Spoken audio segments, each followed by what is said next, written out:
uncle and nephew guitar making process. We're gonna build a Stratocaster Fender and a Telecaster Fender. I'm gonna build the Telecaster. He's gonna build the Stratocaster. Ooh. Now, we're gonna explain what we're doing. Well, he's gonna explain what we're doing. This guy. All right. So take us through it. So I started with a body that I made from scratch out of one piece of swamp ash. He starts with a body that was pre-made It's my first time making out of swamp ash. Both the same kind of wood. He's gonna have a Telecaster, I'm gonna have a Stratocaster. Start with the body, sanding, prepping.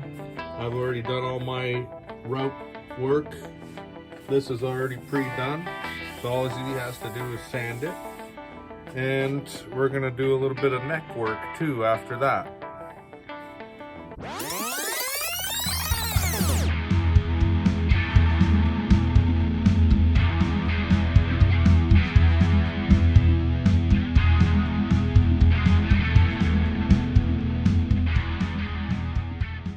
These are some of the parts that we got. I got a couple of necks. They're pre-made necks. This one's for the Stratocaster and this one's for the Telecaster. That's right. And one has rosewood and one has ebony fingerboard. This is a Telecaster parts that I bought brand new for Lucas's guitar. Machine heads, bridge, back pickup, and all the controls. So we got most of the parts for his. We're still waiting for the front pickup. And now he wanted to do a custom flame like I've done before in the headstock. So we used a scroll saw and a Dremel tool, and we got in there and made those. I made mine like a Bixby headstock. And now we're gonna finish sanding the inside of the flame, so it's still a little bit rough there. And we're gonna try and fit the neck into the body and see how it fits. And I already finished sanding my body, so that's good. Yeah, finished sanding that. I finished mine the other day. Did a little bit more work with routering out the back for a whammy bar. Show them the other tools you have to use. Okay, here's a bandsaw that you used the other day. Looks like Pretty the good Zelda, at it. Looks like the Zelda logo. That's right. And then we got a sander, Electric. heavy duty. And then we got a router table. We got a edge jointer planer. And we got a thickness planer. And a jigsaw, but I don't think we're gonna use it. Jigsaw and a scroll saw over there, and a sander. So this is a different kind of sander. It's like It's a rasp. a rasp. It's a Chinese thing, and some guy cut out all those individual metal parts. It's not focusing, but he cut out all the individual metal parts on the thing. And then we gotta use it to get inside of the flames, right in there. See how it's not even? We're just gonna rasp a little bit of that out.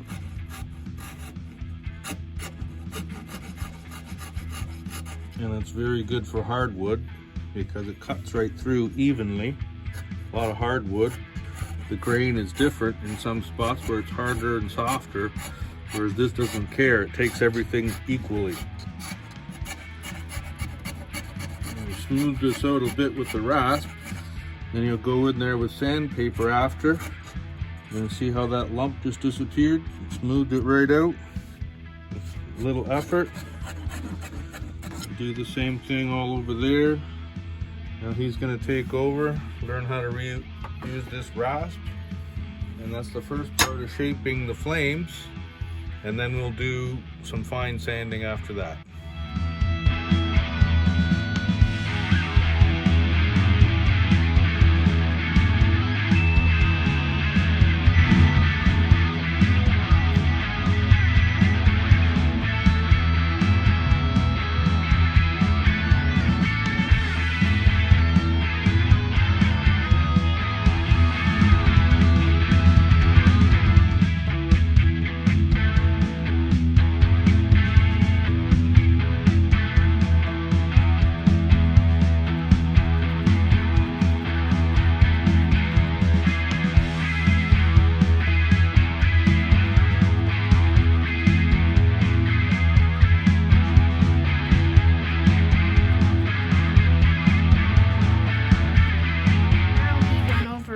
Fine little thing of the, what's it called?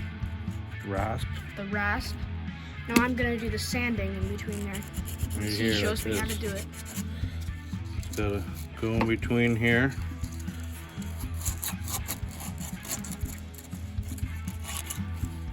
Hold it.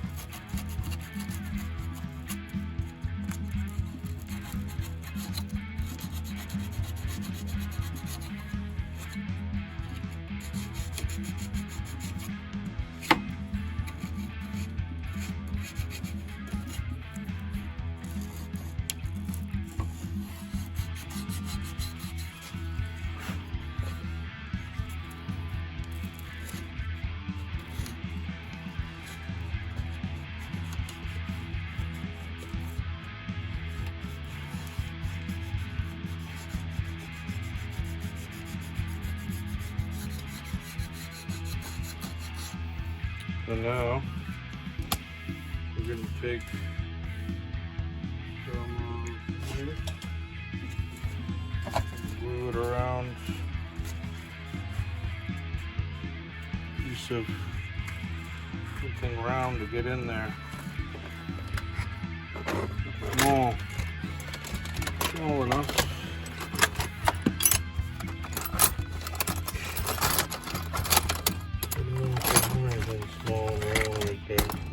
Last time. You use like that diamond thing. This might work for you better anyways. It's a real fine file.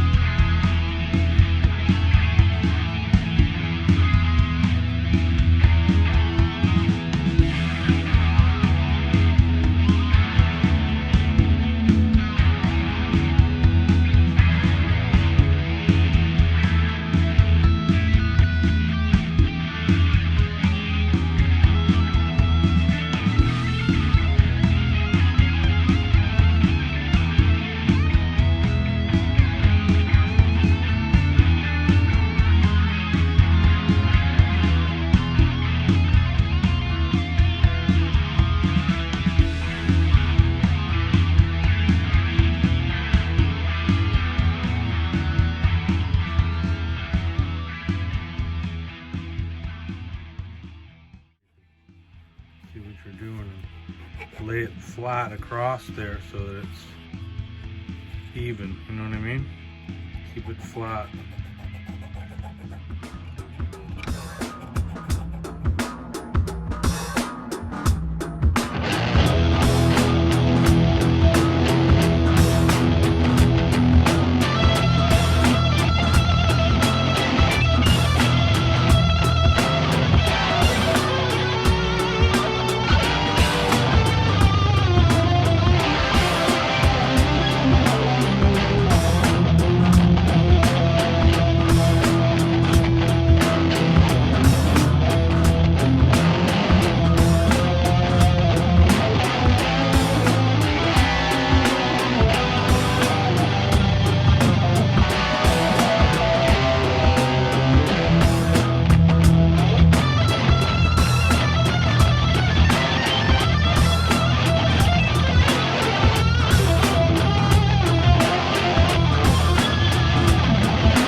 here is some amazing craftsmanship from Uncle Eddie. Look at that! When did you do this?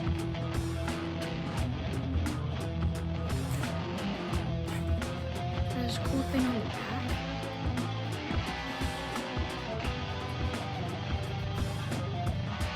So cool. All one piece of wood. All one piece of wood. That neck is one piece of wood connected to the body.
Install them. I'm already recording. Here we go, Maestro. So these are the machine heads, and we're gonna put them inside of the holes, and then these are what makes the strains go in tune. And what did you do the other day on the drill press? Oh, I drilled in the holes for the machine heads, and these tiny ones too. No, you didn't do the big holes. They were already done. There's two, were they? Remember you drilled holes over here for the flames, Oh yeah. but you did these little holes. Yeah, I did the little holes and then I drilled First we these put the size machine holes. heads on. What? First we put the machine heads on, We right? put them on. We lined up the holes. We Lined made up, them all like- straight. Marked the holes. And then what? And then drilled the little holes in. That's right. So now we're going to put the machine heads on and tap those holes for the screws. We're going to put the screws in. So we pre-tap the holes. So when we take it apart next time after it's finished, they're already tapped. Otherwise, they're going to get filled with finish and it's going to get harder and harder every time you put them back together.